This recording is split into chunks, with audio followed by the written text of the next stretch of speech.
The One Thing, The Surprisingly Simple Truth About Extraordinary Results by Gary Keller. Summary and Analysis by Brevreds. Introduction, Why Focus Matters. Imagine waking up every morning with a clear sense of purpose. You know exactly what needs to be done, and you're not overwhelmed by a mile-long to-do list.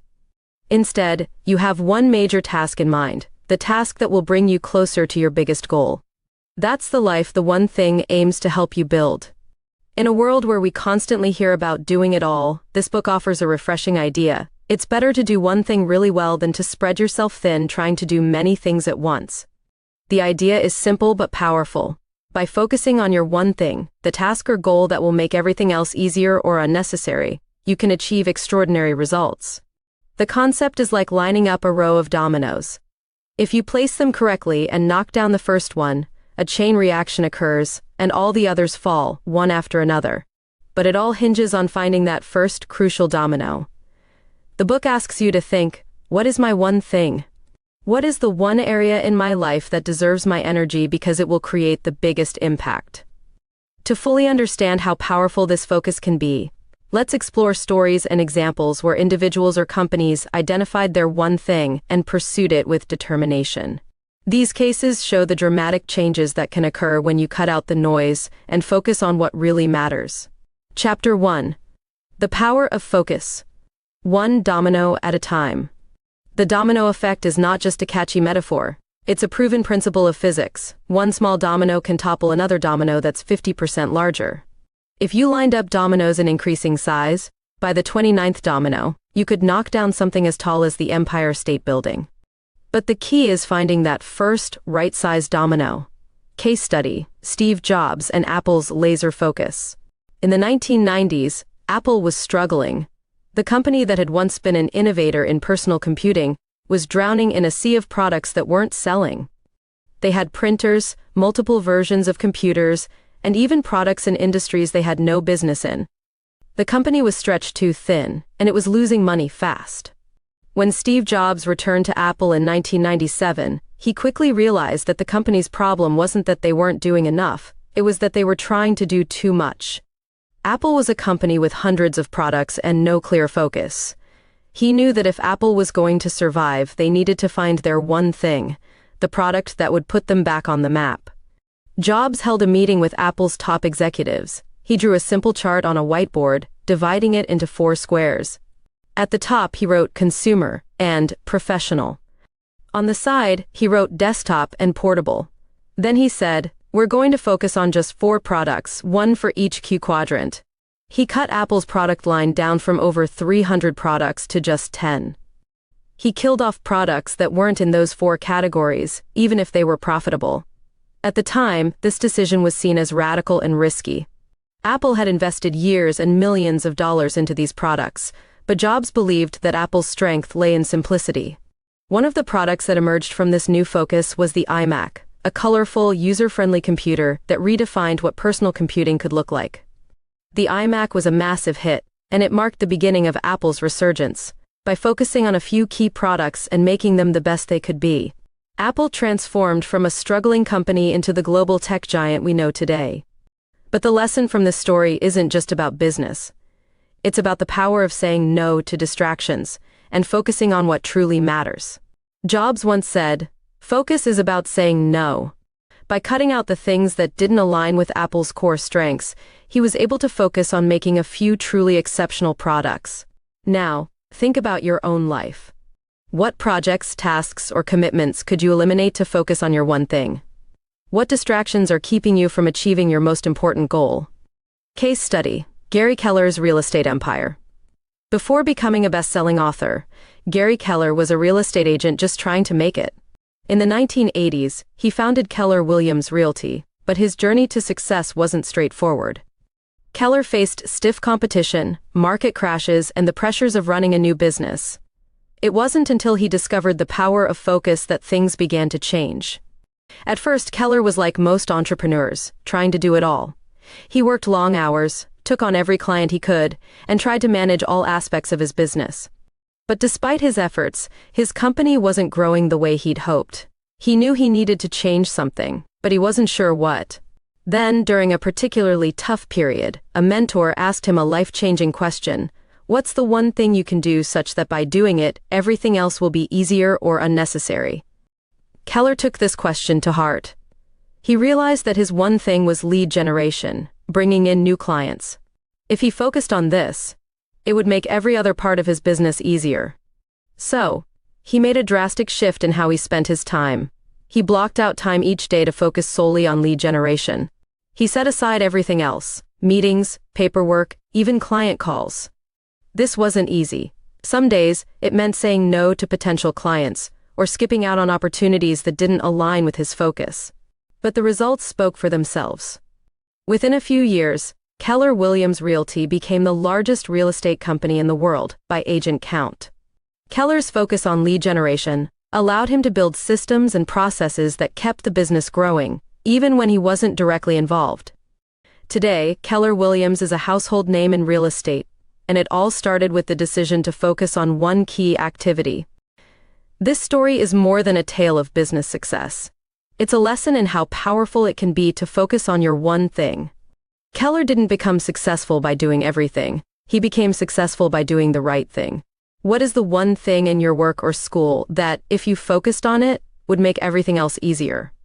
Maybe it's studying for a key exam, practicing one skill that would boost your career, or even prioritizing one relationship that matters most. A personal story: Emma's academic turnaround. Let's look at another story, this time about a high school student named Emma. Emma was struggling in school. She had always been a good student, but in her sophomore year, things started to fall apart. She joined the debate club, took on extra volunteer work, and started helping out with the school newspaper. Her grades began to slip, and she found herself staying up late every night trying to keep up.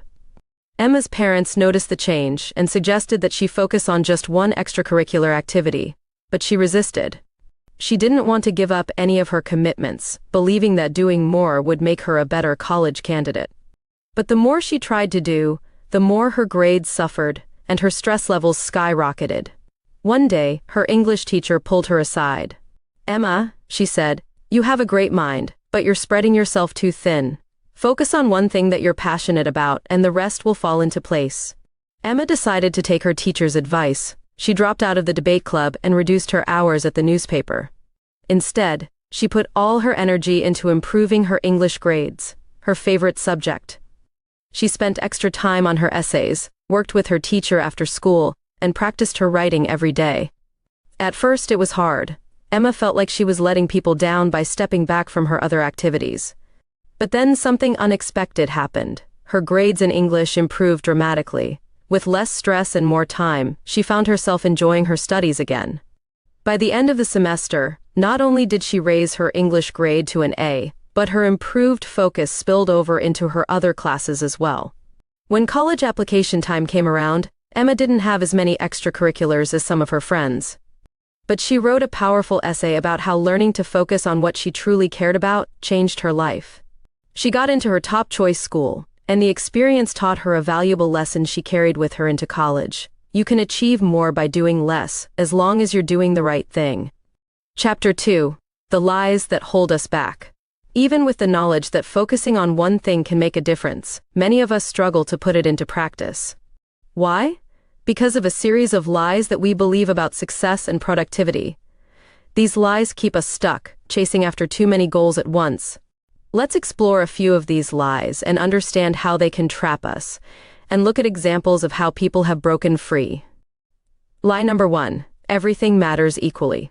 Many people believe that everything on their to-do list is important. We treat tasks like responding to emails or cleaning out our inbox with the same urgency as projects that could change our careers or improve our lives. But the truth is, not everything matters equally.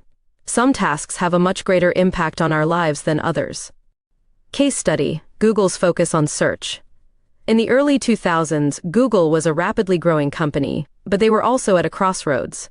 They had developed a search engine that people loved, but as the internet grew, so did the temptation to expand into all sorts of different products.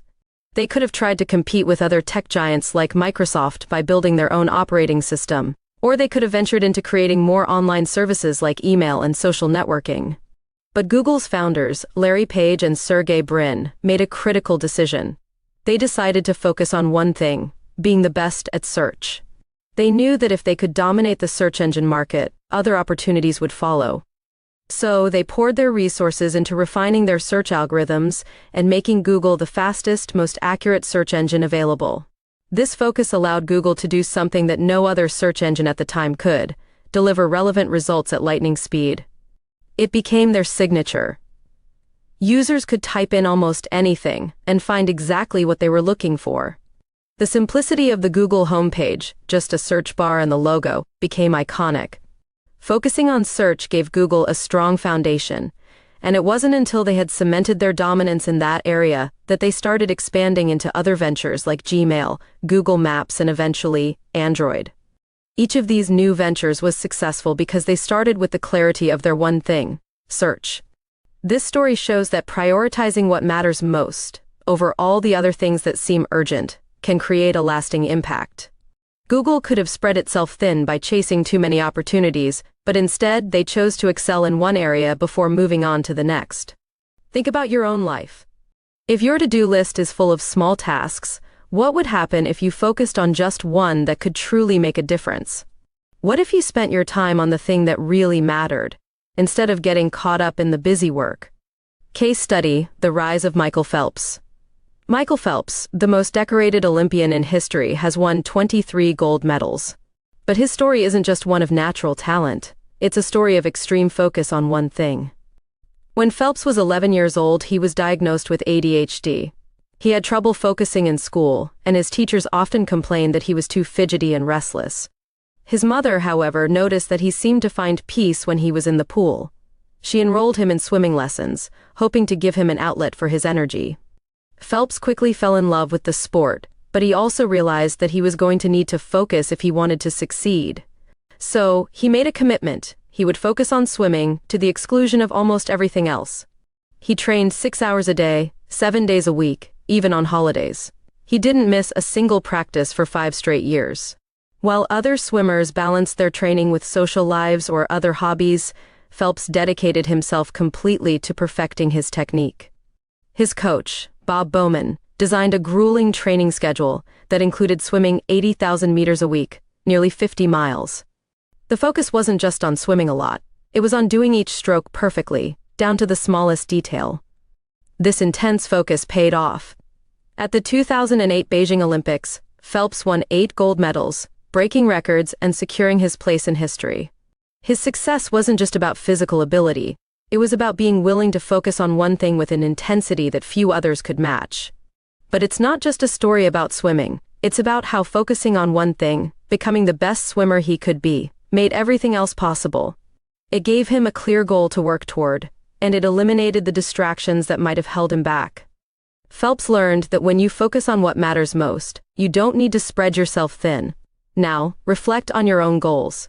What if you put as much focus into one passion or one area as Phelps put into swimming? How much more could you achieve if you concentrated on what truly mattered to you? Lie number 2, multitasking is a skill. We often hear that multitasking is a skill, a way to get more done in less time. But research shows that the human brain doesn't actually multitask, it switches back and forth between tasks, losing time and energy with each switch. This is why it's so easy to make mistakes when you try to do too many things at once. Case study: the failed Mars Climate Orbiter. NASA's Mars Climate Orbiter was a spacecraft that was supposed to study the Martian atmosphere. In 1999, after nearly a year of travel through space, the orbiter was about to reach Mars. It was an exciting moment, until a simple mistake caused it to disintegrate in the Martian atmosphere. What went wrong? It turns out that different teams working on the project used different units of measurement. One team used the metric system, meters and kilograms, while the other used the imperial system, feet and pounds. This error wasn't caught because the engineers were handling multiple projects and juggling different responsibilities. Amid all the multitasking, they missed this critical detail. The result? A $125 million spacecraft was lost. This is an extreme example, but it illustrates a point that applies to all of us. When we try to do too many things at once, important details can slip through the cracks. The scientists at NASA weren't less capable than the rest of us. They were just distracted by too many simultaneous tasks.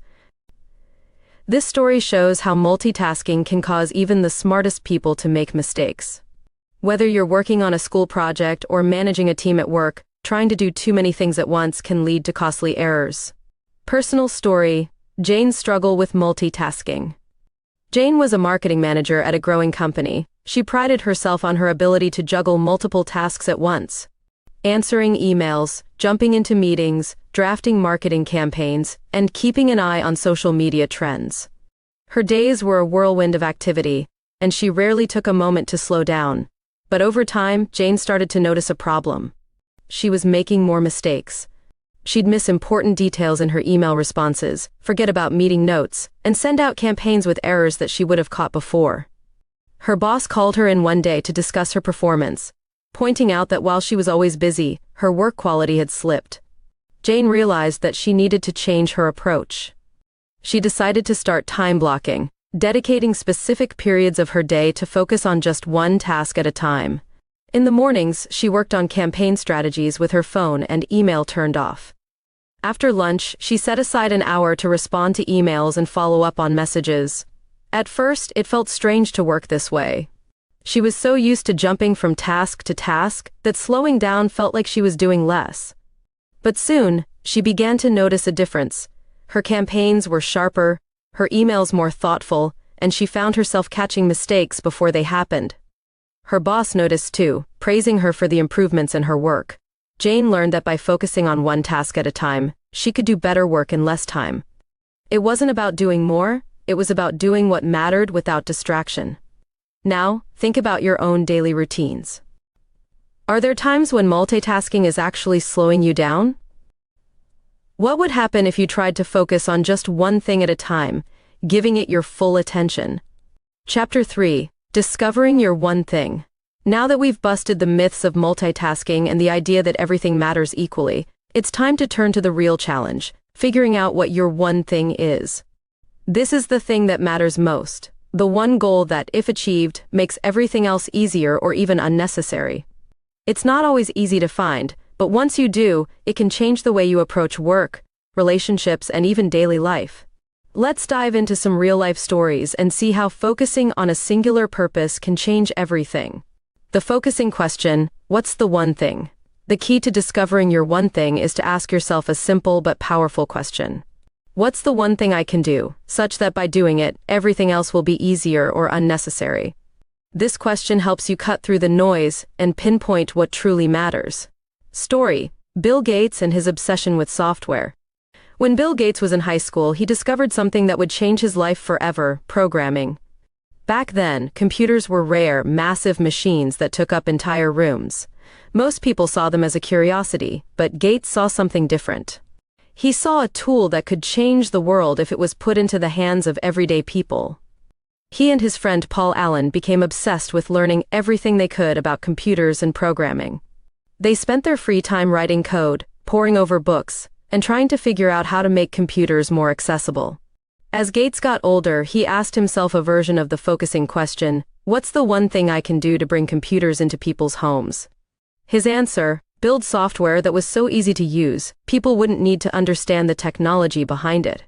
That led to the creation of Microsoft's operating system, which became the foundation for personal computing. This obsession with making software user-friendly was Gates's one thing, and he kept his focus on it, even when others were distracted by the possibilities of hardware and other technologies. By focusing on creating software that made computers more accessible, Gates didn't just build a successful company, he changed the way people interacted with technology forever. What can you learn from this? Imagine if Gates had tried to dabble in too many things instead of focusing on software. What if he had spread his attention across several areas? He might have ended up with a handful of mediocre products instead of one that transformed the industry. Story: The turnaround of Steve Jobs at Apple. Apple was in serious trouble when Steve Jobs returned to the company in 1997. It was losing money, struggling to keep up with competitors, and churning out a confusing array of products that didn't connect with consumers. But Jobs saw an opportunity to ask the focusing question and make drastic changes. He asked himself, "What's the one thing Apple can do that will set us apart and make us indispensable to users?" His answer was simple: focus on a few high-quality products. He decided to cut down Apple's product line by 70% and concentrate on creating just 4 products that would represent the future of computing. That decision shocked many people at the time, but it laid the foundation for Apple's later success. With his focus narrowed, Jobs led the development of the iMac, iPod, and eventually the iPhone, devices that revolutionized technology and created a massive cultural shift. Jobs wasn't trying to do everything. He was trying to do a few things better than anyone else. The lesson here is about clarity and commitment. Jobs realized that spreading Apple's efforts across too many products diluted their impact. By focusing on just a few, Apple was able to create products that people loved and that made the company stand out in a crowded market. Now think about yourself. Are there projects or activities that you're juggling that don't really move you toward your ultimate goal? What if you focused on doing one thing exceptionally well, instead of many things just okay? Finding your one thing. Start small. Finding your one thing doesn't always have to mean making a huge career shift or launching a billion-dollar company. It can start small, with simple changes in your daily routine. Here are some real-life examples of people who discovered their one thing and how it transformed their lives. Story: Maria's morning routine transformation. Maria was a busy mother of 2, balancing her work as a teacher with the demands of parenting. Her days felt like a constant rush, getting the kids ready, managing a classroom, grading papers, preparing meals. She felt exhausted and overwhelmed, with little time left for herself. Then one day, she read about the idea of the focusing question and decided to give it a try. She asked herself, "What's the one thing I can do each morning that would make the rest of my day easier?" After thinking about it, she realized that if she could start her day with just 20 minutes of meditation and stretching, it might help her feel more grounded and focused. So, she set her alarm 20 minutes earlier each day and started practicing a simple morning routine. At first, it was hard to make herself get out of bed earlier, but she stuck with it. Soon, she noticed that she felt calmer during the morning rush with her kids, and she was more patient with her students. Her days no longer felt like a chaotic scramble, and she found that she had more energy even at the end of the day. Maria's one thing wasn't about changing her entire life. It was about finding one small habit that had a ripple effect. That 20 minutes of focus in the morning made everything else feel more manageable. Story: The power of focus in the music world. Take the story of Yo-Yo Ma, one of the greatest cellists of our time. Yo-Yo Ma is known for his extraordinary talent and the passion he brings to every performance. But what many people don't know is how he used focus to master the cello. As a child, Yo-Yo Ma wasn't much different from other kids. He had interests in sports, games, and playing with friends. But when he started learning the cello, he became fascinated with the idea of mastering it. His parents saw his talent and asked him, "If music is the one thing you want to focus on, how far are you willing to go?" Yo-Yo Ma decided that he would focus all his attention on becoming the best cellist he could be. That meant countless hours of practice, even when his friends were outside playing. He practiced scales, studied music theory, and worked with teachers who pushed him beyond his comfort zone. One day, while preparing for an important performance, Yo-Yo Ma encountered a difficult piece that he couldn't quite get right. He felt frustrated and wanted to give up.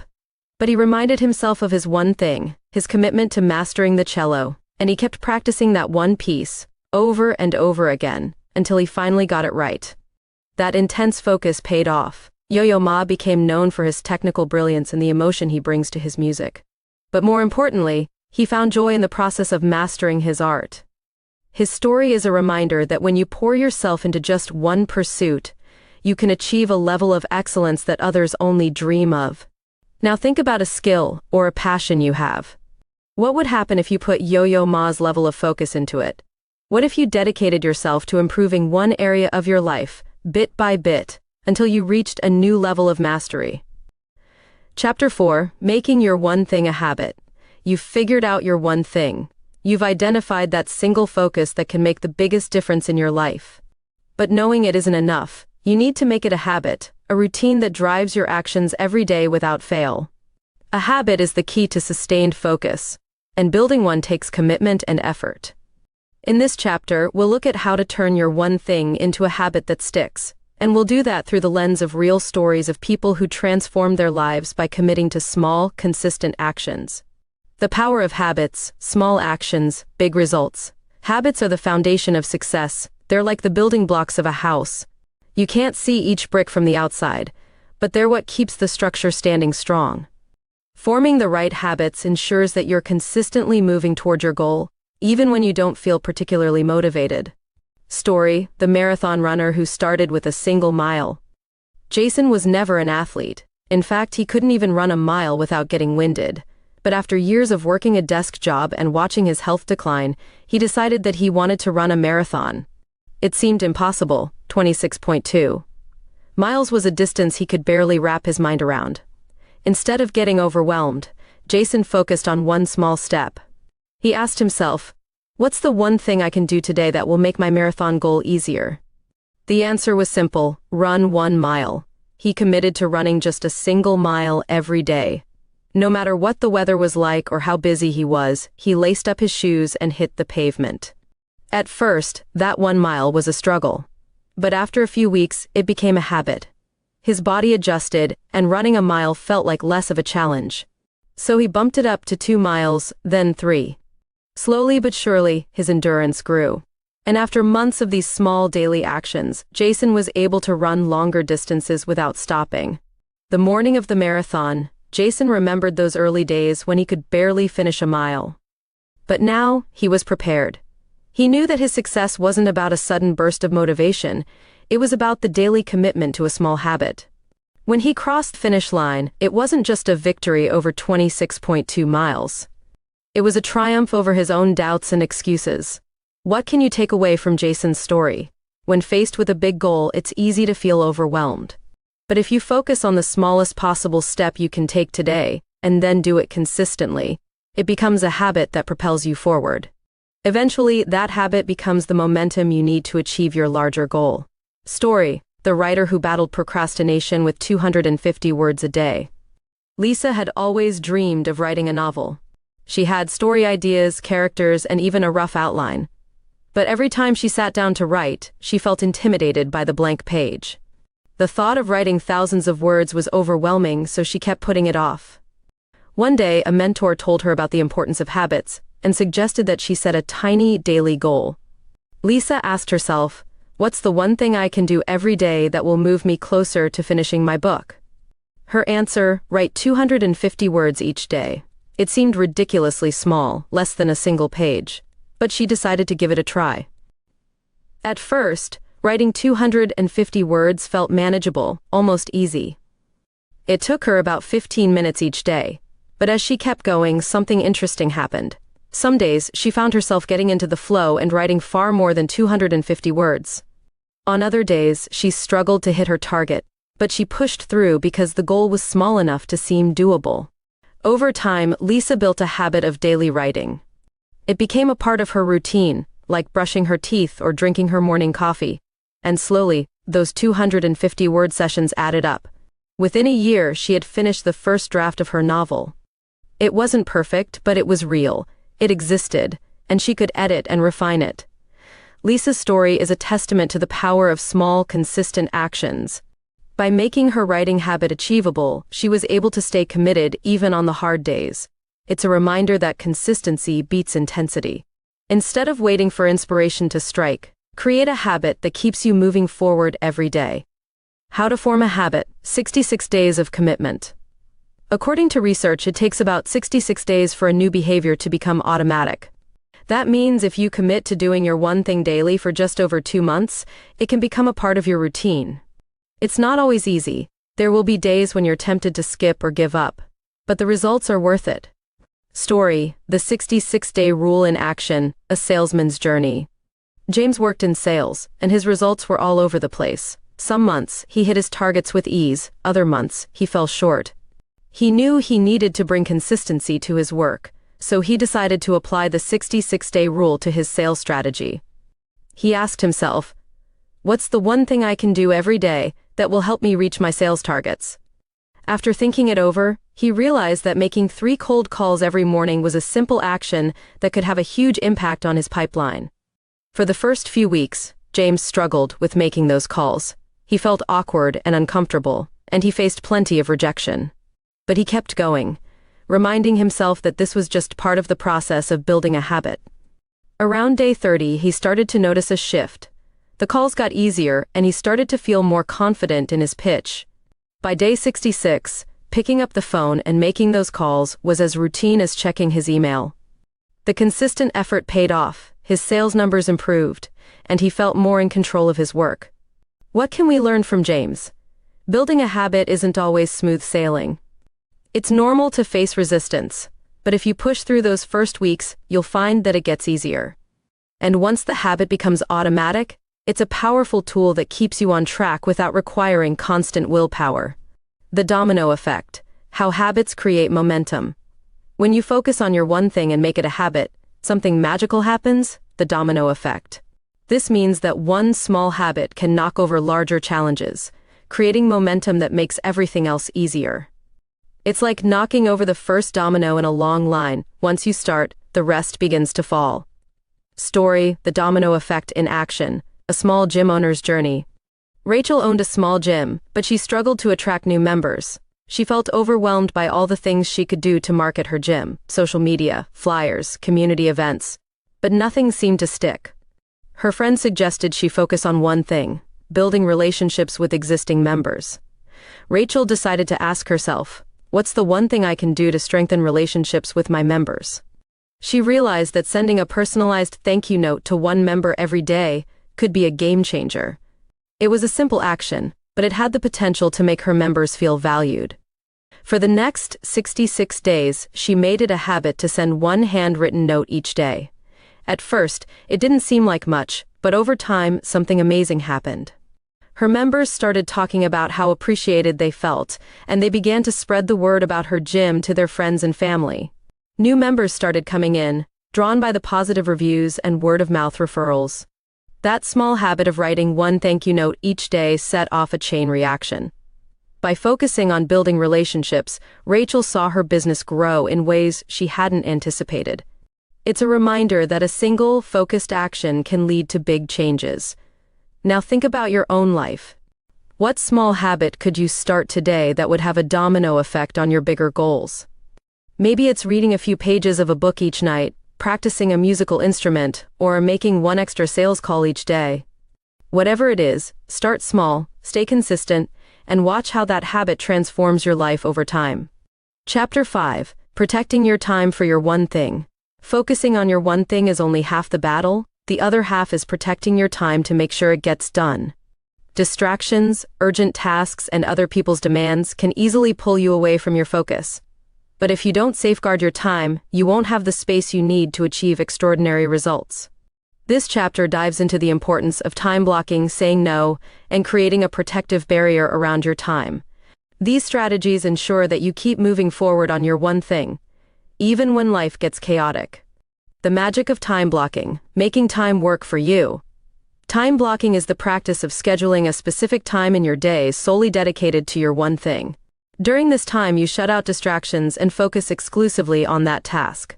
Think of it as an appointment with yourself that cannot be canceled or interrupted. Time blocking isn't just a productivity hack, it's a way to show yourself that your one thing is non-negotiable. Story: The real estate agent who turned his mornings into gold. Tom was a real estate agent struggling to stand out in a competitive market. He knew he needed to spend more time prospecting for new clients, but his days were always filled with meetings, phone calls, and paperwork. By the time he had a free moment, he was too drained to focus on finding new business. One day, a mentor advised him to start time blocking his mornings for prospecting. He told Tom to treat it like a doctor's appointment, something that couldn't be moved or rescheduled. Tom decided to give it a shot. He blocked out 9 a.m. to 11 a.m. every day, dedicating that time to cold calls and reaching out to potential clients.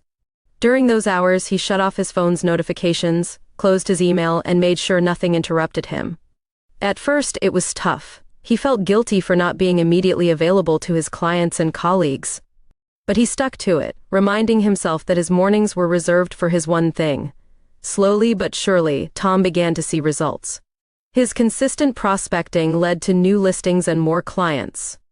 And because he was starting each day with focused work, he felt more in control of his time. Within a few months, Tom's sales had nearly doubled. He was busier than ever, but because he had established a habit of time blocking, he was able to manage his growing business without feeling overwhelmed.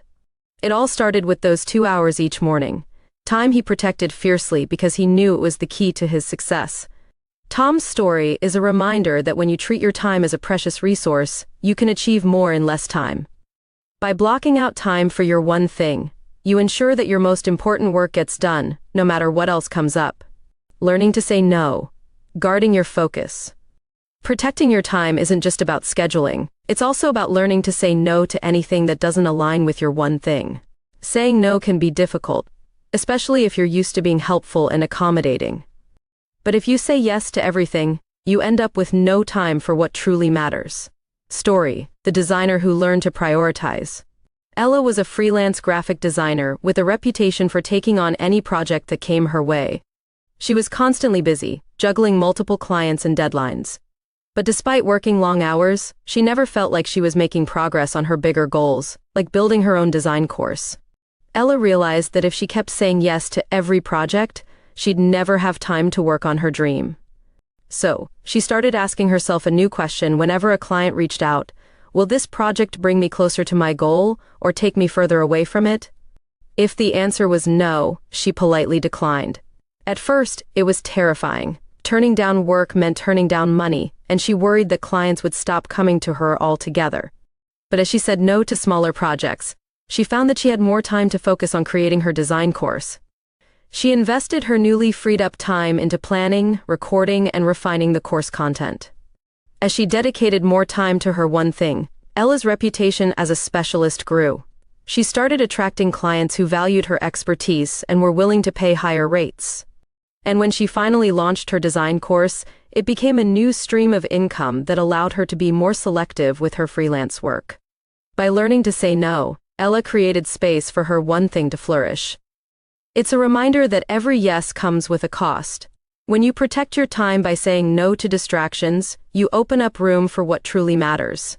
Creating a time sanctuary, the importance of environment. Your environment plays a huge role in your ability to focus. It's not just about having a clean desk or a quiet room. It's about creating a space where you feel inspired and undistracted, where you can immerse yourself in your one thing. Story: the writer's retreat, finding focus in a hectic life. John was a father of 3, working a full-time job while trying to write a book on the side. Every time he sat down to write at home, there were interruptions, his kids needing help with homework, the dog barking, or the lure of checking social media. He felt like he was constantly fighting against his environment, and his progress stalled. Realizing he needed a change, John decided to create a writer's retreat right in his own town. Every Saturday morning, he packed up his laptop and drove to a quiet cafe on the edge of town. He put on his noise-canceling headphones and spent 3 uninterrupted hours writing. It became his sanctuary, a place where he could focus without the distractions of home. This new routine transformed John's productivity.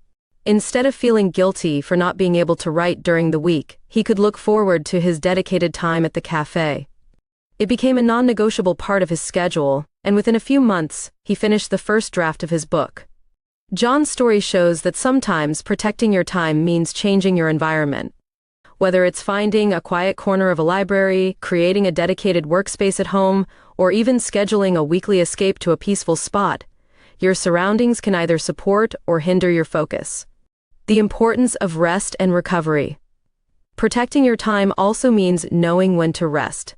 It's easy to fall into the trap of constant hustle, thinking that you need to work non-stop to achieve your goals. But rest is just as crucial as work. It's during rest that your mind recharges, your ideas percolate, and your energy returns. Story: the burnout CEO who found balance.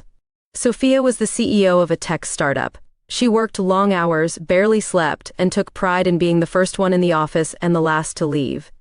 Her startup was growing, but she was burning out. She felt exhausted, disconnected from her family, and struggled to find joy in her work. A mentor suggested that she start scheduling time for rest and recovery, just like she scheduled her meetings. Sophia was skeptical. How could she take time off when there was so much to do? But she decided to give it a try. She blocked out an hour each evening for a walk with her family, and she committed to taking Sundays off from work completely. The impact was immediate. The walks with her family helped her feel more connected and gave her a mental break from the constant stress of work. Taking Sundays off allowed her to start each week with renewed energy. And to her surprise, she found that her productivity actually improved. When she sat down to work, she was more focused and creative, and she made better decisions. Sophia's story is a reminder that rest isn't a luxury, it's a necessity. Protecting your time means making space for recovery, so you have the energy and clarity to focus on your one thing. It's not about working harder, it's about working smarter. Chapter 6: Busting the Myths of Productivity. The road to extraordinary results is often filled with common myths that can derail your progress. These myths sound reasonable, they're even ideas we've grown up hearing, but they can lead you astray if you're not careful. This chapter debunks some of the biggest myths about productivity and success, helping you see the truth behind what it takes to achieve your goals. Myth number 1: everything matters equally. One of the biggest myths is the idea that everything you do has equal importance. This myth tells you that if you work hard enough and keep busy, you'll eventually succeed. But the truth is, not all tasks are created equal. Some things will move the needle much more than others. Story: the business owner who learned to prioritize. Jake ran a small landscaping business. He was constantly busy, responding to client emails, managing his crew, handling marketing, and even doing some of the manual labor himself. He believed that as long as he worked hard and put in the hours, his business would thrive. But despite his efforts, he struggled to grow. His days were packed, but he never felt like he was making progress. A mentor pointed out that Jake was treating everything on his to-do list as equally important. He was spending as much time on low-value tasks, like designing his business cards, as he was on finding new clients. The mentor challenged Jake to start each day by identifying the one thing he could do that would make the biggest impact on his business.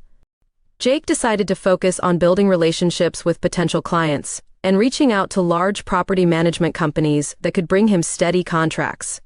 He blocked out 2 hours each morning to make calls and schedule meetings, leaving the less important tasks for later in the day. Within a few months, Jake's business began to shift. He landed contracts with 2 large property managers, which significantly boosted his income. Suddenly, he had more stability and could afford to hire help for the smaller tasks he had been doing himself.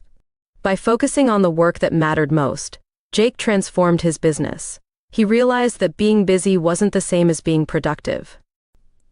Jake's story shows that when you treat everything as equally important, you spread yourself too thin and end up making little progress. But when you focus on the few things that truly matter, you create momentum and see real results. Myth number 2: multitasking is efficient.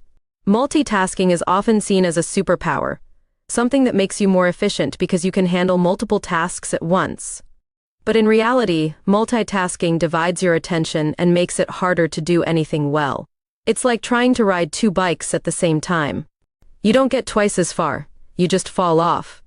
Story: the marketing manager who dropped the juggling act. Sarah was a marketing manager at a fast-growing startup. Her days were filled with juggling social media posts, analyzing campaign data, responding to emails, and planning events. She prided herself on her ability to multitask, switching between tasks every few minutes. But she often ended her days feeling scattered, with a long list of half-finished projects. After reading about the dangers of multitasking, Sarah decided to run an experiment. For 1 week, she committed to focusing on only one task at a time. If she was working on a campaign report, she closed her email and muted her phone. If she was planning an event, she shut off notifications from other apps. The difference was night and day. Sarah found that when she gave her full attention to a single task, she finished it faster and with better results. Her campaign reports were more thorough, her event planning was more organized, and she felt a sense of satisfaction she hadn't felt in a long time. She even had more time at the end of the day because she wasn't constantly switching gears. Sarah's experiment taught her that multitasking was robbing her of focus and productivity. By working on one thing at a time, she not only accomplished more, but she also felt more in control of her time and less stressed. It was a small change that made a big impact on her work and her well-being. Myth number 3: a disciplined life leads to success. Many people believe that success is about having incredible self-discipline. They think that if they could just be disciplined enough, they'd achieve all their goals. But the truth is, it's not about being disciplined all the time. It's about creating habits that make discipline unnecessary. Story: the athlete who simplified his routine.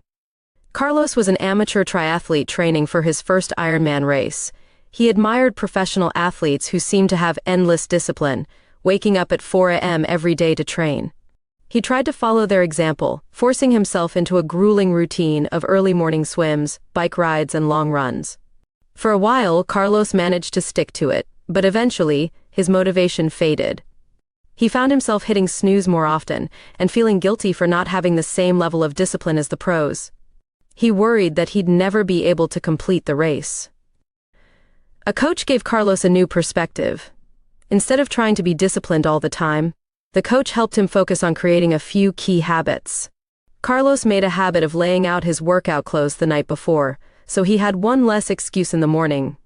He committed to scheduling his training sessions with a friend, making it harder to skip, and he chose a gym on his way to work, making it easier to squeeze in a workout. These simple habits made all the difference. Carlos didn't need superhuman discipline, he just needed to make it easier to do the right thing. His training became more consistent, and he found himself looking forward to the sessions rather than dreading them. He completed his first Ironman race not because he was perfectly disciplined, but because he had made small adjustments that helped him stick to his routine. Carlos's journey shows that success isn't about being disciplined all the time. It's about building habits that make it easier to stay on track, even when motivation fades.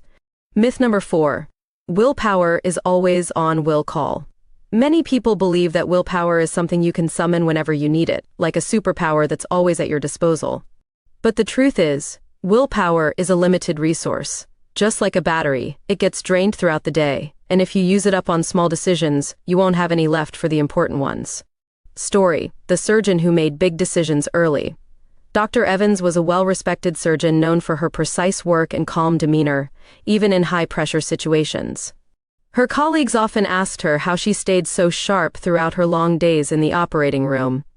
Dr. Evans explained that she had learned to schedule her most challenging surgeries in the morning when her focus and willpower were at their peak. She avoided scheduling routine tasks like paperwork and meetings until the afternoon. She knew that as the day went on, her energy levels would dip, and she didn't want to be making life or death decisions when she was tired. This simple shift in her schedule made a huge difference. Dr. Evans found that her mornings became more productive, and she made fewer mistakes during complex procedures. By the time she reached the afternoon, she could handle the less demanding tasks without worrying about burning out. Dr. Evans' story is a reminder that willpower isn't infinite. If you use it wisely, you can tackle your most important tasks when you're at your best. But if you waste it on small decisions throughout the day, you'll find yourself struggling when it really counts. Chapter 7: The Power of Purpose and Priority. Achieving extraordinary results isn't just about knowing what to do, it's also about understanding why you're doing it. When you're driven by a strong sense of purpose, you're more likely to stay committed to your one thing, even when challenges arise. This chapter explores the importance of aligning your purpose with your priorities and how it creates a roadmap for success. Finding your purpose, the compass that guides you. Purpose is your reason for getting up in the morning. It's the driving force that keeps you moving forward, even when things get tough. When your purpose is clear, it becomes a guiding light that helps you set the right priorities and stay focused on what truly matters. Story: the teacher who rediscovered her passion. Lisa had been a high school math teacher for over a decade. When she first started, she loved the challenge of helping her students understand difficult concepts and inspiring them to reach their potential. But over the years, the enthusiasm she once had began to fade. The endless paperwork, meetings, and standardized testing requirements weighed her down, making her question if she was making a difference. One summer, Lisa attended a conference where an educator shared stories of students whose lives were changed by teachers who went above and beyond. It reminded her of why she became a teacher in the first place, not for the test scores, but to empower students to believe in themselves. Inspired, Lisa decided to make her purpose the heart of everything she did. She started focusing less on the bureaucratic requirements and more on building relationships with her students. She found creative ways to make math relevant to their lives, helping them see how the subject could open doors for their future. The impact was immediate. Her students were more engaged, and they began to share their own stories of how her encouragement helped them see new possibilities for their lives. Lisa felt a renewed sense of fulfillment and realized that her purpose was what had been missing all along. It wasn't about the grades or the test scores, it was about making a lasting impact on the lives of her students. Lisa's story shows that when you reconnect with your purpose, it can transform not only your work but also your entire outlook. It becomes a source of energy and inspiration, helping you push through the challenges and focus on what truly matters. The importance of priority, turning purpose into action. Purpose gives you direction, but it's your priorities that turn that direction into action. When you understand your purpose, the next step is to set priorities that align with it. This means identifying the tasks that will make the biggest impact and focusing on those first. Story: the entrepreneur who chased too many ideas. Miguel was an entrepreneur with big dreams and a never-ending stream of ideas. He had a knack for spotting new opportunities, but he often found himself jumping from one project to the next without ever finishing anything. His friends admired his creativity, but they noticed that his business wasn't growing as much as he hoped. One day, Miguel had a conversation with a successful business owner who had a different approach. The mentor explained that while it was great to have many ideas, real success came from focusing on just one or two things that aligned with his long-term goals. The mentor asked Miguel, "What's the one thing that, if you focused on it, would make the biggest difference in your business?" Miguel thought about it and realized that his passion was helping small businesses with their branding. He decided to focus all his energy on developing a branding service tailored for local businesses, putting aside his other ideas for now. With a clear purpose and a singular priority, Miguel started turning down projects that didn't align with his new focus. He dedicated his time to building a network of local business owners and refining his branding service. Within a year, his client base grew, and he became known as the go-to expert for local branding. He felt more in control of his business and more fulfilled because he was doing work that truly aligned with his purpose. Miguel's story is a reminder that while it's tempting to chase every new idea, success often comes from focusing on just one. When you align your priorities with your purpose, you create a powerful combination that moves you forward with clarity and intention. Purpose and priority in practice, creating your own roadmap. Once you've identified your purpose and set your priorities, the next step is to create a roadmap for how you'll achieve your one thing. This roadmap isn't a rigid plan, but rather a guide that helps you stay on track, adjust when needed, and measure your progress. Story: the coach who mapped out her goals. Jenna was a life coach who worked with clients to help them achieve their personal and professional goals. While she was great at helping others, she struggled to find direction in her own life. She felt like she was constantly reacting to whatever came her way, without a clear sense of where she was headed. After a workshop on purpose and priority, Jenna decided to map out a long-term vision for her coaching practice. She started by asking herself what impact she wanted to have in the world. She realized that her true passion was empowering young women to become leaders in their communities.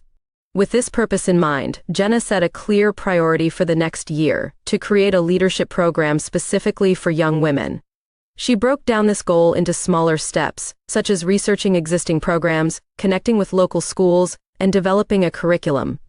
Each month, she reviewed her progress and adjusted her plan as needed. As she followed her roadmap, Jenna noticed a shift. She no longer felt overwhelmed by the demands of running her business. Instead, she felt a sense of direction and purpose guiding her decisions. Her leadership program took off, and she became a sought-after coach in her community. Jenna's experience shows that having a clear purpose and aligning your priorities with that purpose can give you the focus you need to achieve your goals. It's not about having everything figured out from the start, it's about taking consistent steps in the direction that matters most to you. The 80-20th rule: doing more with less. A key part of aligning your priorities with your purpose is understanding the 80-20th rule, also known as the Pareto principle. This rule states that 80% of your results come from 20% of your efforts. By focusing on the 20% that matters most, you can achieve more with less effort. Story: the sales manager who focused on her top clients. Nina was a sales manager at a software company. She managed a large team and had dozens of clients to keep track of. Her days were spent answering calls, attending meetings, and putting out fires, leaving little time for strategic thinking. One day, Nina decided to analyze where her sales were really coming from. She discovered that 80% of the company's revenue came from just 20% of their clients. She realized that if she focused more on those key clients, she could increase sales without adding more work. Nina started spending more time with her top clients, understanding their needs and finding ways to serve them better. She also trained her team to do the same, encouraging them to focus their energy on the clients who mattered most. The results were remarkable. Not only did sales increase, but Nina's team felt less overwhelmed. They were no longer chasing every lead. Instead, they were focusing on the clients who brought the most value to the business. Nina's story is a powerful example of how the 80-20 rule can help you focus on the activities that make the biggest difference. By aligning your purpose with your priorities and focusing on the 20% that drives 80% of your results, you can achieve more with less effort. It's about working smarter, not harder, and using your time and energy where it counts. Chapter 8. Embracing failure as a stepping stone. Failure is often seen as a roadblock, something to avoid at all costs. But what if failure could actually be a valuable part of your journey toward success? When you view failure as feedback instead of a final destination, it becomes a tool that helps you learn, adjust, and keep moving forward. This chapter is all about redefining failure and using it as a stepping stone toward extraordinary results. Failure is feedback, not a dead end. When things don't go according to plan, it's easy to feel discouraged or defeated. But each setback is an opportunity to learn something new and get closer to your goal. Successful people don't avoid failure, they embrace it as part of the process. Story: the inventor who turned failures into successes. Thomas Edison is famous for inventing the light bulb, but what's less known is that he failed over 1,000 times before he succeeded. When asked about these failures, Edison famously said, "I have not failed. I've just found 10,000 ways that won't work." He saw each failure not as a mistake, but as a step toward the final solution. Edison's mindset is a powerful reminder that failure is often a part of the path to success. Each time he encountered a problem, he saw it as valuable feedback that brought him closer to his goal. Without those setbacks, he wouldn't have had the insights that led to his breakthrough. Imagine if Edison had given up after the 500th or even the 999th attempt. We might not have the electric light as we know it today. His story shows that persistence, even in the face of repeated failure, is often what separates those who achieve their goals from those who give up too soon. Learning from setbacks, adjusting your approach. Failure isn't just about making mistakes, it's about learning from them and using that knowledge to adjust your approach. When you treat each setback as a learning opportunity, you can pivot and find a new path forward. Story: the restaurant owner who reinvented her menu. Maria opened her dream restaurant in a small town, excited to share her family's traditional recipes with the community. But after a few months, she noticed that business wasn't picking up the way she'd hoped. Despite her best efforts, customers weren't coming back, and she was struggling to break even. Maria could have given up and blamed the economy or the competition, but instead, she decided to talk to her customers and ask for honest feedback. She learned that while people enjoyed her food, they found the menu too limited and wanted more variety. They also mentioned that the restaurant's decor felt outdated, which affected their overall dining experience. Armed with this feedback, Maria made some changes. She expanded the menu to include more popular dishes, updated the decor with a modern touch, and added a few local favorites that appealed to her community. She also started offering cooking classes on weekends to create a more engaging experience for her customers. Within a few months, business turned around. Maria's restaurant became a popular spot, and she built a loyal customer base. By listening to feedback and making adjustments, Maria turned a potential failure into a success. Her story shows that setbacks don't have to be the end of the road. They can be the beginning of a new direction. Redefining success, failing forward. One of the key ideas in embracing failure is the concept of failing forward. This means using each failure as a way to move closer to your goal, rather than seeing it as a setback. When you fail forward, you're constantly learning, improving, and moving ahead, even when things don't go perfectly. Story: the athlete who made a comeback. Marcus was a high school track star with dreams of earning a college scholarship. He trained hard and consistently placed at the top of his meets. But during the state championship, he made a critical mistake. He stumbled on the last hurdle and fell, finishing in last place.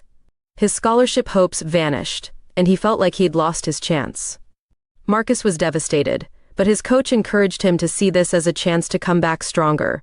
Instead of giving up, Marcus spent the summer studying videos of his performance, analyzing what went wrong, and working with a personal trainer to improve his technique. He practiced overcoming the hurdle that had tripped him up, day after day, until it became second nature. The next season, Marcus returned to the track with a new level of focus and determination. He won meet after meet, eventually earning the state championship title and catching the attention of college scouts. His hard work paid off, and he received the scholarship he had dreamed of. Marcus's story is a powerful example of failing forward. His initial failure didn't define him, it motivated him to improve and come back stronger. By using failure as a stepping stone, he turned a moment of defeat into the foundation for future success. The power of a growth mindset. A big part of embracing failure is adopting a growth mindset, the belief that you can improve through effort and learning. People with a growth mindset see challenges as opportunities to grow, while those with a fixed mindset see them as threats to their abilities. Story: the CEO who changed his company's culture. John was the CEO of a tech company that had grown rapidly but struggled with employee turnover. He realized that the company culture was focused on avoiding mistakes rather than encouraging innovation. Employees were afraid to take risks because they didn't want to fail. John decided to change this by promoting a growth mindset within the company. He started by sharing his own experiences with failure, showing his team that even leaders make mistakes. He created a new policy where employees could propose bold ideas without fear of punishment if they didn't work out. To reinforce this new culture, John introduced a monthly Fail Forward Award, celebrating the team or individual who learned the most from a failed project. The award was given not to those who succeeded, but to those who showed resilience and growth in the face of setbacks. At first, the idea seemed unusual, but it quickly caught on. Employees became more willing to experiment and innovate, knowing that failure was part of the learning process. The company began to see an increase in creative solutions and a renewed sense of enthusiasm. Turnover rates dropped, and the team became stronger than ever. John's story shows that when you encourage a growth mindset, you create an environment where failure isn't feared, it's seen as a necessary part of growth. By embracing failure and learning from it, you can build a culture of innovation and continuous improvement. Failure as a teacher, finding the silver lining. In every failure, there's a lesson to be learned if you're willing to look for it. Even when things go wrong, there's always a silver lining that can guide you toward a better approach. Story: the author who found a new genre. Sophia had always dreamed of becoming a successful author. She wrote her first novel, a heartfelt romance, and sent it out to dozens of publishers. But the rejections kept coming in, each one more disheartening than the last. Her dreams seemed to be slipping away. One evening, as she was feeling particularly down, she decided to write a short story just for fun, something different from her usual work. She wrote a quirky mystery with a strong female detective, weaving in humor and suspense. She shared it with a few friends, and to her surprise, they loved it. Encouraged by their feedback, Sophia decided to write a full-length mystery novel. This time, when she sent it to publishers, she got multiple offers. Her new book became a bestseller, and she found a niche that matched her unique style. Sophia's initial failure as a romance author turned out to be a blessing in disguise. It pushed her to explore a new genre where she could truly shine. Her story shows that sometimes, failure is the universe's way of nudging you in a different direction, one that might lead to even greater success. Chapter 9. Building Habits for Success. Now that we've explored the power of embracing failure, it's time to focus on the daily habits that can lead you to extraordinary results. Habits are the foundation of your life. They shape your days and ultimately determine your success. In this chapter, we'll uncover how to build effective habits that support your one thing, ensuring that you stay on track toward your goals. The habit loop. Understanding how habits work. Habits are formed through a simple loop consisting of 3 parts: cue, routine, and reward. Understanding this loop can help you create new habits or change existing ones. Cue. This is the trigger that starts the habit. It can be anything from a specific time of day, an emotional state, or a location. Routine. This is the action or behavior you take after the cue. It's the habit itself. Reward. This is what you gain from completing the habit. It reinforces the behavior and makes you want to repeat it. Story. The college student who turned his life around. Jason was a college student who struggled to keep up with his coursework. He often found himself procrastinating and falling behind on assignments. One day, he realized that his poor study habits were affecting his grades and his future. Determined to make a change, Jason started by identifying his cues. He noticed that he tended to get distracted by his phone and social media whenever he sat down to study. To combat this, he created a new habit loop. His cue became the time he set aside for studying, every day at 5 p.m. As soon as the clock struck 5, he would turn off his phone and head to the library, where the environment was more conducive to focus. His routine involved spending 1 hour studying, followed by a 15-minute break to reward himself with a snack and a quick check of his phone. Over time, this habit loop transformed his study habits. Jason began to look forward to his study sessions and found that his grades improved significantly. By breaking his work into manageable chunks and rewarding himself afterward, he made studying a regular part of his day. His story shows how identifying cues and establishing a consistent routine can help you build productive habits. The power of small changes, the 1% rule. Making significant changes can be overwhelming, but focusing on small incremental improvements can lead to massive results over time. This is known as the 1% rule. If you improve just 1% each day, you'll be 37 times better in a year. Story: the athlete who improved one step at a time. Samantha was a competitive swimmer aiming for a spot on the Olympic team. She trained hard but found that her times weren't improving as much as she hoped. Frustrated, she sought advice from her coach, who suggested focusing on small improvements, instead of trying to drastically overhaul her training.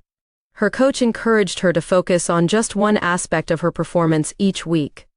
One week, she worked on her starts, perfecting her dive off the blocks. The next week, she focused on her turns, ensuring she executed them as efficiently as possible. By breaking her training into small, manageable goals, Samantha began to see improvements in her times. Over the course of the year, she made consistent, tiny changes that added up to significant progress. When it was time for the Olympic trials, she was ready and qualified for the team. Samantha's experience illustrates how small changes can lead to remarkable results. By concentrating on one element at a time, she didn't get overwhelmed and could see her progress more clearly. This approach made her feel empowered and motivated to keep pushing forward. Consistency over perfection. The key to long-lasting habits. When building habits, consistency is far more important than perfection. You're bound to have days when you don't feel motivated, or when life gets in the way. Instead of striving for perfection, focus on showing up consistently, even if it's not your best effort. Story: the writer who showed up every day. Emily dreamed of writing a novel but found herself paralyzed by the thought of needing to create a perfect first draft. Each day she would sit down to write but end up deleting everything she wrote, feeling it wasn't good enough. Frustrated, she almost gave up. One day, a friend encouraged her to adopt a write every day mentality instead of aiming for perfection. Emily took this advice to heart and committed to writing at least 300 words each day, no matter how bad they were. She told herself that she could always revise later, but the important thing was to keep writing. Initially, some of her words felt clumsy and unrefined, but as she continued to show up daily, her writing began to flow more naturally. Within a few months, she had a completed draft of her novel. Emily learned that by focusing on consistency rather than perfection, she could overcome her fears and create something she was proud of. Habit stacking, making new habits stick. One effective way to build new habits is through habit stacking, which involves attaching a new habit to an existing one. This technique leverages the power of routines you already have, making it easier to integrate new behaviors into your life. Story: the busy parent who added exercise to her routine. Rachel was a busy mom who struggled to find time for exercise.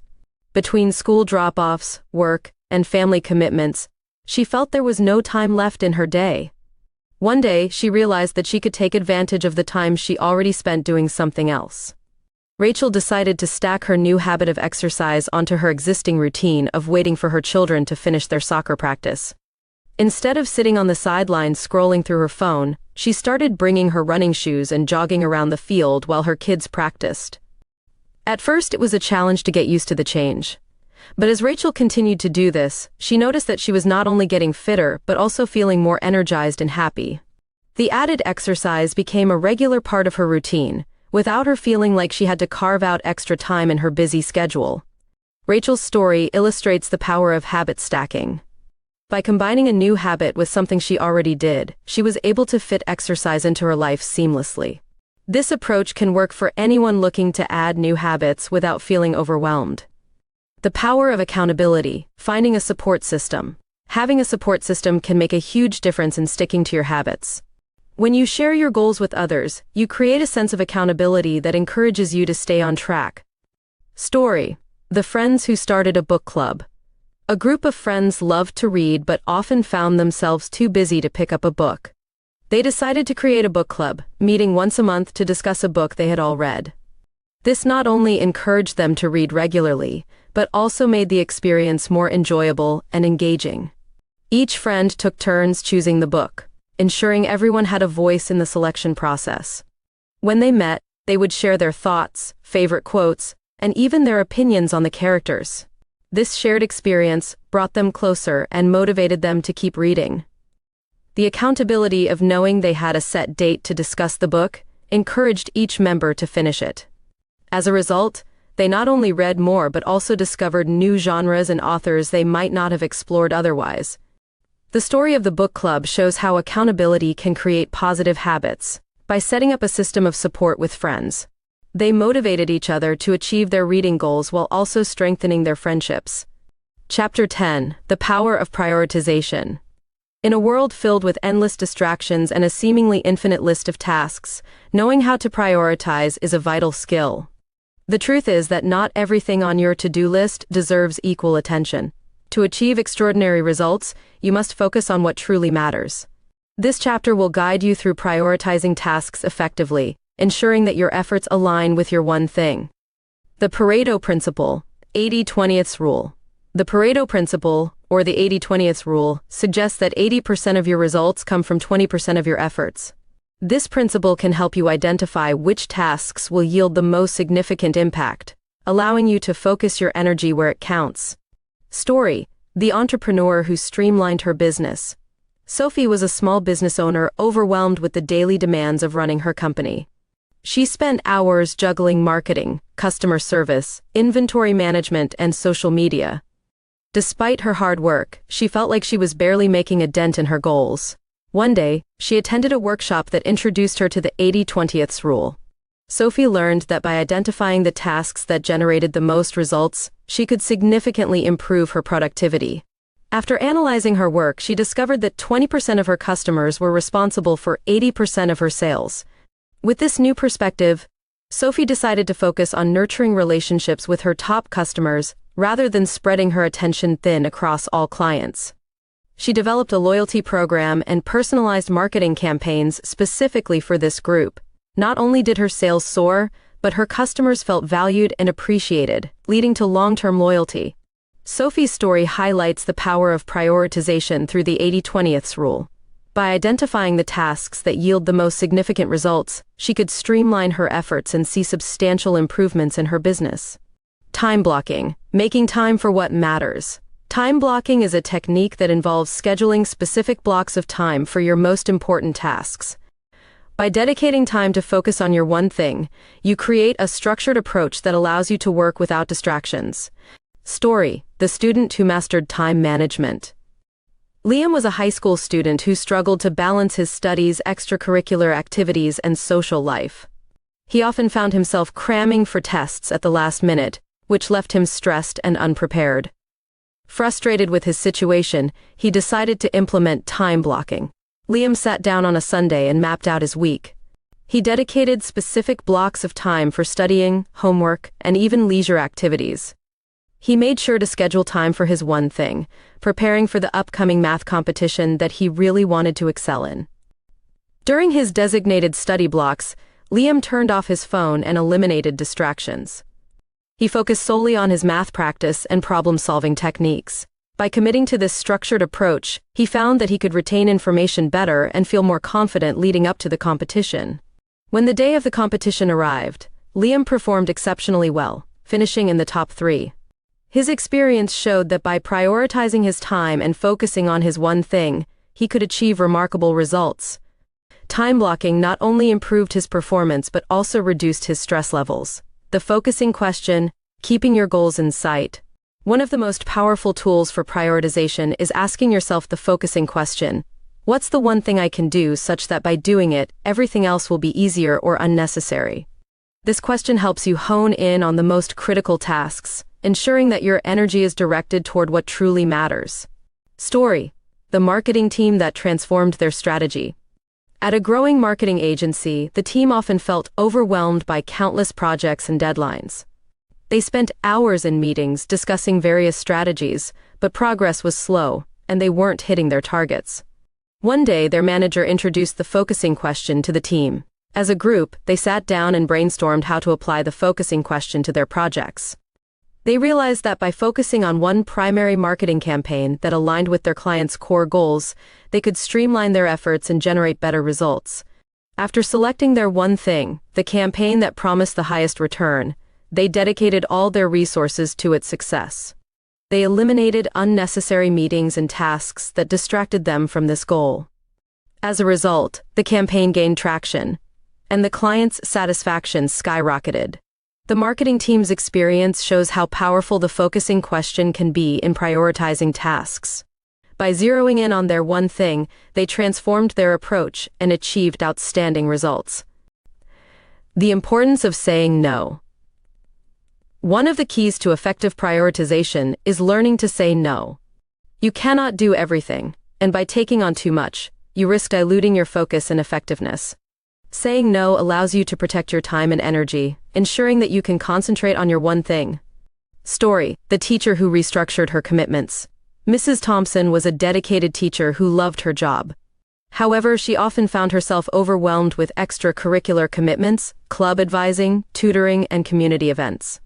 Despite her passion, she felt exhausted and unable to give her best to her students. One day, she realized that her many commitments were detracting from her primary focus, being an effective educator. After some reflection, Mrs. Thompson decided to evaluate each commitment and determine which ones aligned with her one thing. She chose to step back from some extracurricular activities, like advising a club she didn't enjoy, and attending every community event.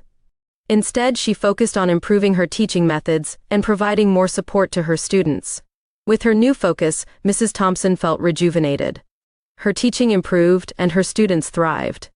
They often praised her for her engaging lessons and personalized attention. By saying no to non-essential commitments, she could say yes to her primary passion, teaching. Delegation: empowering others to help. Another way to prioritize effectively is through delegation. Recognizing that you can't do everything yourself and empowering others to take on tasks is crucial for reaching your goals. Delegation frees up your time and allows others to contribute their skills. Story: the manager who learned to delegate. Jessica was a manager at a tech startup. She prided herself on being hands-on with every project, believing that only she could ensure everything was done correctly. As the company grew, however, Jessica found herself overwhelmed and struggling to keep up. After attending a leadership conference, she realized that her micromanagement style was holding her back and her team down. Inspired by what she learned, Jessica decided to delegate specific tasks to her team members based on their strengths. She held a team meeting and clearly defined roles for each project, encouraging team members to take ownership of their tasks. To her surprise, they thrived. The team members felt empowered and motivated to contribute their best work. As a result, not only did productivity soar, but Jessica also had more time to focus on strategic planning and developing new ideas for the company. Her journey illustrates that effective delegation allows you to leverage the strengths of others while freeing yourself to concentrate on your one thing. Conclusion: taking action toward your one thing. Congratulations on reaching the end of this exploration of prioritization and the habits that lead to extraordinary results. Now that you have the knowledge, it's time to put it into action. Here are some actionable steps you can take to start applying what you've learned. 1. Identify your one thing. Take a moment to reflect on what truly matters to you. What is the one thing that, if accomplished, would make everything else easier or unnecessary? Write it down and keep it visible as a reminder of your focus. 2. Use the 80/20 rule. Analyze your tasks and commitments. Identify the 20% that brings 80% of your results. Focus your efforts on these high-impact activities to maximize your productivity. 3. Implement time blocking. Create a weekly schedule where you allocate specific blocks of time for your most important tasks. Treat these time blocks as non-negotiable appointments with yourself. Use tools like digital calendars or planners to stay organized. 4. Ask the focusing question daily. Each day, ask yourself, what's the one thing I can do today that will make everything else easier or unnecessary? This will help you prioritize your daily tasks effectively. 5. Learn to say no. Review your current commitments and identify any that do not align with your one thing. Practice saying no to non-essential tasks or activities that distract you from your goals. Remember, every yes to something unimportant is a no to something that truly matters. 6. Practice delegation. Identify tasks that you can delegate to others. Whether at work or home, empower others to take on responsibilities that don't require your direct involvement. This will free up your time for your priority tasks. 7. Establish accountability. Share your goals with a friend, family member, or mentor. Having someone hold you accountable can boost your motivation and commitment to your one thing. 8. Reflect and adjust regularly. Set aside time each week to reflect on your progress. Are you staying focused on your one thing? Are your habits serving you well? Make adjustments as necessary to keep moving forward. 9. Celebrate small wins. Recognize and celebrate your achievements, no matter how small. This will help you stay motivated and reinforce positive habits. 10. Stay committed to growth. Remember that progress takes time. Stay committed to your journey and embrace the learning process. Continue to seek new ways to improve your habits and prioritization skills. By following these steps, you'll be well on your way to achieving extraordinary results in your life. Embrace the journey ahead, knowing that each action you take brings you closer to your goals. Your one thing is waiting for you. Go after it with confidence and determination. Thank you for completing another BrevRead video. Like and subscribe to see more of our videos. If you have a particular book that you would like us to summarize, please share it in the comments section below.